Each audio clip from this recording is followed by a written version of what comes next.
Okay, I want you to forget everything you think you know about flying. We're about to crack open the roaring heart of a modern jet engine. And trust me, what's inside is way more like a controlled, continuous explosion than you could ever imagine. This is the incredible story of how we managed to tame fire itself to conquer the skies. Just think about that for a second. Right now, as you're watching this, there are literally thousands of these flying infernos hurtling through the sky, carrying millions of people across the planet. But it all begs the question, how do they generate that unbelievable power without, blowing the whole plane apart? And that's the big puzzle we're going to solve today. We are going on an engineering heist, deep into the core of one of these magnificent beasts to steal the secrets of its power. So first things first, we need to understand exactly what we're up against. The very heart of a jet engine is basically a furnace, one that burns hotter than volcanic lava. The first challenge is just figuring out how on earth you can contain that kind of heat and turn it into useful motion. But here's where it gets really, really cool. That fire? It's almost a distraction. The real magic, the secret sauce of a modern jet engine, it's actually hiding in plain sight. The answer is right there. The first thing you see, that massive spinning fan at the very front. That is not just for show. That fan is the real hero of our story. You see, that fan is so incredibly powerful, it splits the incoming air into two paths. A tiny fraction, maybe 10 or 20%, actually goes into the engine's fiery core. But the rest of it, the vast majority, gets blasted at insane speeds around the outside of the core, through something called the bypass duct. That air never even sees the fire. And here, look at this. This is the mind-blowing part. That cool bypass air, the huge blue section on this chart, generates about 80% of the engine's total thrust. That hot, fiery jet blast from the core, that's just the little orange slice. The real star of the show is the fan. So get this. A modern jet engine is basically a giant, superpowered fan with a small rocket engine bolted to the back of it. And the rocket's only job is to provide the power to spin the fan.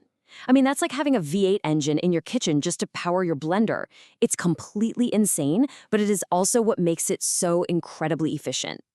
Okay, but what about that little rocket engine in the core? How does that thing work? Well, it's a four-step process. Think of it like a high-stakes heist to steal chemical energy from fuel. Let's follow a single particle of air on its wild ride into the core. Now, it's officially called the Brayton cycle. But for our little heist, we're going to use its much, much cooler code name. Suck, squeeze, bang, and blow. This is the secret recipe for jet power. All right, step one, suck. The fan's enormous titanium blades are like giant claws, just grabbing huge gulps of air. And as we know, most of it goes right around the outside in the bypass duct. But our brave little air particle, it gets pulled right into the core, and that's where its real adventure begins. Step two, squeeze. Our air particle gets slammed into the compressor, which is this maze of spinning blades and stationary vanes called stators. It is like being thrown into a trash compactor that is also a blender. With each stage, the air gets squeezed tighter and tighter and tighter, which makes it super dense, but it also heats it up, packing it with an incredible amount of energy for the next step. Step three, bang. This is where things get absolutely wild. Our super squeezed, super hot air is injected with a fine mist of jet fuel and ignited. And this isn't just a fire, it's a controlled, continuous, raging explosion that creates almost unimaginable pressure. And finally, step four, blow. All of that hot, angry, pressurized gas has only one place to go, blasting out the back.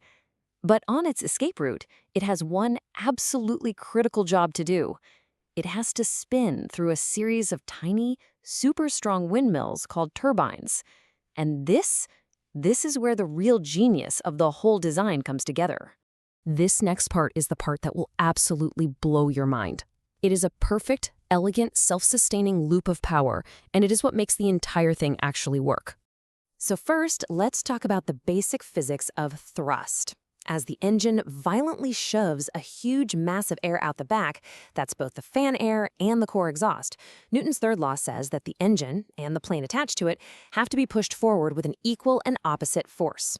Simple, elegant, and incredibly powerful. And here it is. This is the grand finale of our heist. Remember those turbines getting spun by the blow phase? Well, they're connected to a long shaft that runs all the way to the front of the engine. And what does that shaft spin? You guessed it. It spins the compressor from the squeeze phase and the giant fan from the suck phase. The bang powers the blow, which powers the suck and the squeeze. It's a perfect, self-sustaining loop. It's a beautiful dance of engineering that turns a tiny spark into enough power to lift a skyscraper. So, we have just built the ultimate forward motion machine. But how do you stop it? I mean, you can't just throw a 400-ton airplane into reverse. Or can you? It sounds like a total paradox, right? Using an engine that's designed for pure, raw speed to slam on the brakes. It's like trying to put out a fire with a flamethrower. So, what's the secret? Well, it's not about reversing the engine. It's about reversing the air. When a pilot hits the thrust reversers, parts of the engine cowling literally slide open, and a set of hidden blocker doors swing right into place. They catch that massive, powerful blast of bypass air from the fan, and they redirect it forward. It is like opening a giant parachute that's made not of fabric, but of pure, raw power. So the next time you're strapped into your seat and you feel that incredible surge of power pushing you back into your chair as you accelerate down the runway, you'll know exactly what's happening just a few feet away from you. It's not just an engine. It's a symphony of controlled chaos, a beautiful, brutal dance of fire and air that has allowed us to conquer the skies.